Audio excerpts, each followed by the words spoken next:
السلام علیکم، وطن نیوز کے ساتھ میں ہوں نائمہ طارق۔ سب سے پہلے نظر ڈالتے ہیں ہیڈ لائنز پر۔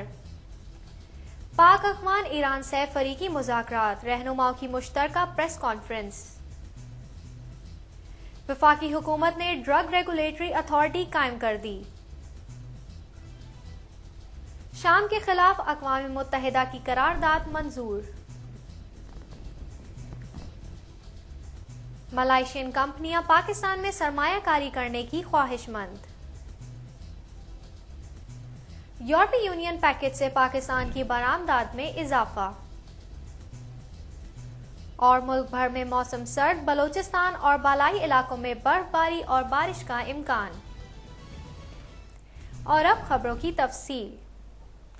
پاکستان، ایران اور افغانستان کے درمیان سہ فریقی مذاکرات کے بعد تینوں ممالک کے صدور نے مشترکہ پریس کانفرنس سے خطاب کیا اور باہمی روابط کے فروغ کا اعادہ کیا ہے۔ مشترکہ پریس کانفرنس سے خطاب کرتے ہوئے صدر پاکستان آصف علی زرداری کا کہنا تھا کہ کسی بھی بیرونی دباؤ سے پاک ایران تعلقات متاثر نہیں ہوں گے اور دونوں ملک ایک دوسرے کی ضرورت ہیں۔ اس موقع پر انہوں نے ایران کو یقین دہانی کروائی کہ پاکستان امریکہ کو ایران کے خلاف اپنے اڈے استعمال نہیں کرنے دے گا، نہ ہی ایران کے خلاف امریکی جارحیت کا ساتھ دے گا۔ اس موقع پر ایرانی صدر محمود احمدی نژاد نے کہا کہ پاکستان کے ساتھ دوستی اور تجارت کا سلسلہ جاری رہے گا، خطے میں کوئی مسئلہ نہیں، نہ ہی کسی بیرونی طاقت کو خطے پر قبضہ کرنے دیا جائے گا۔ مذاکرات کے دور رس نتائج برآمد ہوں گے، مسائل کے حل کی جانب مل کر بڑھیں گے۔ انہوں نے ایران کی حمایت پر صدر زرداری کا شکریہ بھی ادا کیا۔ انہوں نے کہا کہ پاکستانی عوام ایرانی قوم کے دل میں رہتی ہے۔ افغان صدر حامد کرزئی کا کہنا تھا کہ مذاکرات کامیاب رہے اور ایک دوسرے کے نقطہ نظر کو سمجھنے میں مدد ملی۔ مذاکرات مفید رہے اور بات چیت کا ماحول سازگار رہا۔ انہوں نے کہا کہ کابل سے واشنگٹن کی نسبت اسلام آباد زیادہ نزدیک ہے۔ بعد ازاں تینوں صدور نے سہ ملکی کانفرنس کے مشترکہ اعلامیے پر دستخط کیے۔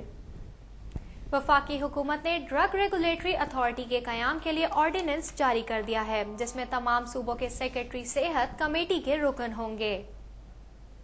اتھارٹی 13 ارکان پر مشتمل ہوگی اور ڈرگ قوانین پر عمل درآمد کروانے کی پابند ہوگی۔ آرڈیننس کے مطابق اتھارٹی کا سربراہ چیف ایگزیکٹو کہلائے گا۔ وفاقی ڈاکٹر، فارماسسٹ اور فارما انڈسٹری سے ایک ایک رکن لیا جائے گا۔ اتھارٹی سیکرٹری کابینہ کے تحت کام کرے گی۔ چیف ایگزیکٹو کے لیے پوسٹ گریجویٹ کی ڈگری اور 20 سالہ تجربہ ضروری ہوگا۔ اتھارٹی کی مدت 3 سال ہوگی، جسے ضرورت پڑنے پر 1 سال کی توسیع دی جا سکتی ہے۔ اقوام متحدہ کی جنرل اسمبلی کے اجلاس میں شام میں جاری پرتشدد واقعات کے خلاف قرارداد مذمت منظور کر لی گئی ہے۔ چین، روس اور ایران نے قرارداد کی مذمت میں ووٹ ڈالا۔ اجلاس میں پاکستان نے عرب لیگ کی شام میں قیام امن کی کوششوں کو سراہا۔ اقوام متحدہ کی جنرل اسمبلی کے اجلاس میں شام کے خلاف مصر اور عرب ممالک نے مشترکہ طور پر قرارداد مذمت پیش کی، جس میں شام میں ہونے والی پرتشدد کارروائیوں کی مذمت کی گئی اور صدر بشار الاسد سے مطالبہ کیا گیا کہ وہ انسانی حقوق کی خلاف ورزیاں بند کریں۔ قرارداد پر ہونے والی رائے شماری میں اقوام متحدہ کے 149 اراکین نے حصہ لیا، جن میں سے 135 ممالک نے قرارداد کی حمایت، جبکہ چین، روس اور ایران سمیت 12 ارکان نے مخالفت میں ووٹ ڈالا۔ رائے شماری میں 17 ارکان ممالک نے حصہ نہیں لیا۔ جنرل اسمبلی کے اجلاس سے خطاب کرتے ہوئے پاکستانی مندوب عبداللہ حسین ہارون نے شام کی صورتحال پر عرب لیگ کی حمایت کی۔ ملائیشین کمپنیاں پاکستان کے مختلف شعبوں میں سرمایہ کاری کرنے کی خواہش مند ہیں، جبکہ دوسری طرف کراچی تا حیدرآباد موٹر وے کی تعمیر بھی ملائیشین کمپنی کروائے گی۔ ملائیشین وزیر اعظم کے انفراسٹرکچر کے ایلچی داتک سری ویلو کا کہنا ہے کہ ملائیشین سرمایہ کار پاکستان میں تھر کول انفراسٹرکچر کے منصوبوں پر سرمایہ کاری کا خواہش مند ہے۔ وفاقی وزیر برائے پانی و بجلی نوید قمر سے ملائیشین وفد نے ملاقات کی۔ ویلو کا کہنا تھا کہ ملائیشیا نے انفراسٹرکچر کے شعبے میں اپنی صلاحیتوں کو 3 گنا بڑھا لیا ہے اور ملائیشیا توانائی کے منصوبوں میں بھی مہارت رکھتا ہے۔ ملائیشیا کے سرمایہ کار پہلے ہی پاکستان میں مختلف ہائیڈرل اور تھرکول منصوبوں میں کام کر رہے ہیں اور پاکستان میں سرمایہ کاری کے حجم کو بڑھانے کے خواہاں ہیں۔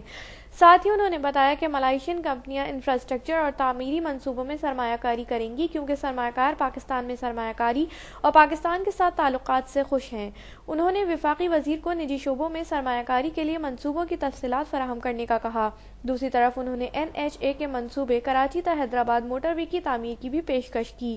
ویلو نے بتایا کہ M9 موٹر وے پر 18 بلین روپے تک کی سرمایہ کاری متوقع ہے۔ ساتھ ہی M9 پاکستان کے مصروف ترین ہائی ویز میں سے ایک ہوگا، جس پر روزانہ 23,000 گاڑیاں سفر کریں گی۔